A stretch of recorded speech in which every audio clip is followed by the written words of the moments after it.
Topical back with another video. I'm Strange Wang, and today I have a Christopher Nolan ranking. This is a personal list. Mine's different from yours.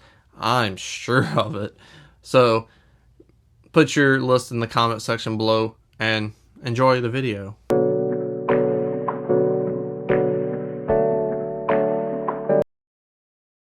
Dark Knight Rises just doesn't do it for me. It has a strong opening beginning act, but after Bane breaks the Bat's back, has a lot of words, a lot of B's.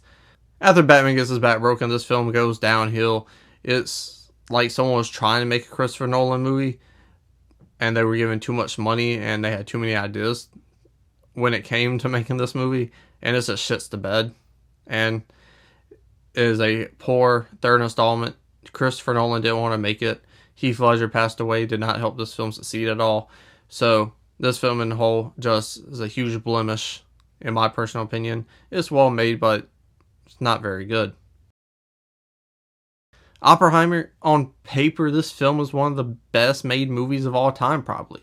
Christopher Nolan, his direction of this film, where he wants the audience to go, is super clear. But for me, I don't like history and I don't like science. So this film did not catch my interest, and I was not very entertained with the majority of this movie. It's a very long movie. So by the time you hit the third act, the trial portion of the film, I'm not entertained at all. It's like whatever the Gladiator dude says. Are you entertained? No, not really. So because of that, it falls far back on my Christopher Nolan list. Interstellar is coming in at my number 10. It's similar to Oppenheimer. It is the subject matter versus the investment. And this one, I can invest a little bit more because the story is more personal and the weight of the situation comes into play way more than it does in Oppenheimer, which nudges it up. And having that emotional connection to Matthew McConaughey and Anne Hathaway, it makes the film a bit more watchable for me personally. But science, I guess I'm stupid or something, but it's not very interesting to me. And it's just a lot of pretty scenes just to be pretty scenes. Number 9 is his first film, The Following. And it feels like his first film, but he nails his style. You know where this guy is going in the film world, the type of movies he's going to be making in the future. And it's really enjoyable. Obviously, first film, you can't have the best actors. You can't have the most consistent script because you haven't written scripts before. So the script has a little bit of issues. I personally think there's some things that's just like you're there just to be there. But the overarching story is great and set me up for who Christopher Nolan is as the director. So number 9, The Following. Inception is my number 8. This movie is iconic. It's one of the best movies of the 2000s. If you ask anyone in the world, they were like, this is one of the best movies I've ever seen in my life. It's incredible. To me, it's overrated. Well made, great story, good ending, but I don't think it deserves the hype that it gets. So because of that, it is at my number 8 spot. Number 7 is Batman Begins. To me, this doesn't really feel like a Christopher Nolan film. I personally feel like with this tone and the Batman subject matter, a lot of different people could have made a Batman movie and with a darker tone, and it could have worked. To me, this doesn't touch The Dark Knight. It doesn't even come close. And The Dark Knight Rises, obviously there's a lot of movies in between these two films. So it's just kind of a mid movie. It's okay. I don't like it. I don't dislike it. It's just there in his filmography. And you need this to watch The Dark Knight if you want to do a little marathon type thing to get more in depth to the Batman character that is in The Dark Knight. So you need it, but not really. Now is when the list gets good. These movies for Christopher Nolan are my favorites. And we're starting off number 6. Hot take with Memento. This was, for a long time, people would say this is his best movie. This is his most famous movie. The ideas of the tattoos. The idea of the movie in general. Of this man searching for his wife's killer. And because of the injury, he's not able to remember. And just the dark grittiness that comes in this movie that's shot majority of the time in the daylight that the just the vibe it brings to the screen, you feel that. Where this film falls back and made it my number 6 and outside of the top 5 is because how much it repeats. Because then I felt myself sitting there, like, seen this, all right, waiting for that new information, and then new information hits and you're impressed all over again and invested. But because of that, scenes that I felt weren't really important or not as interesting, when you watch it for the second time, you're going to be least I cannot talk today. Your investment isn't going to be as strong the second time you watch it, or sometimes you're just going to be completely out of it watching something for the second time until something new happens, and this film hits that a lot, unfortunately. Amazing idea, and it is my number 6 because of that. Number 5 is The Prestige. If you told me you're going to watch a movie about magicians and magic tricks, I was going to be like, that shit's lame. But Christopher Nolan made it cool. And what's cool about it is the rivalry in this movie is one of my favorite film rivalries of all time. If we ever do a top 5, it will certainly make my top 5 list. It is incredible. It is peak cinema. The acting in this film is phenomenal. The idea, the twists and turns this film brings you are great. And all it is two people who don't like each other because of no other reason than wanting to be the best and a little bit of revenge. Mostly revenge.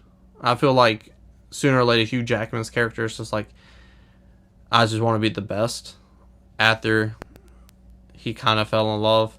Maybe I'm wrong, maybe I'm not, but Prestige is an incredible movie. Investment top to bottom.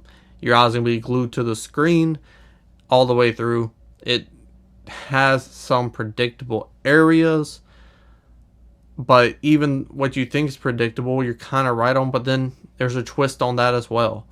So because of that, it comes in at my number 5 spot. Number 4 is going to be Insomnia. This cast is amazing. The story is kind of predictable. But again, these twists and turns are not. Al Pacino, this is probably the closest you're going to get Al Pacino to Heat. And I love Heat. So to have him in that cop element again is incredible. Obviously, Nolan, he toned back the craziest you will see from Pacino. There's no hoo-ha's in this movie. You got Robin Williams being a villain again, like in 1 Hour Photo, and because of that, it's just so impressive to see these actors work in restraint and to make true art with a very talented director. The insomnia effects coming from Pacino just gets you into his character, and it hurts him. It makes him feel like an underdog, and the lying decision at the end is on the table for the entire film, and you don't know where he's going to go, which makes this film interesting and increase that your interest scene from scene to scene to scene, because you're like, where is this going to go? And the storytelling is subtle. It doesn't throw it in your face. You get your information you need very smartly. Tight script, touch predictable, but again, with Nolan, twists and turns are his thing. You think it's going this way, you're right, but guess what? We're taking a detour. So Insomnia is an incredibly well made thriller and one of my favorite films from Christopher Nolan, and one of my favorite thrillers in general. Number 3 for me is going to be Tenet, and just wow.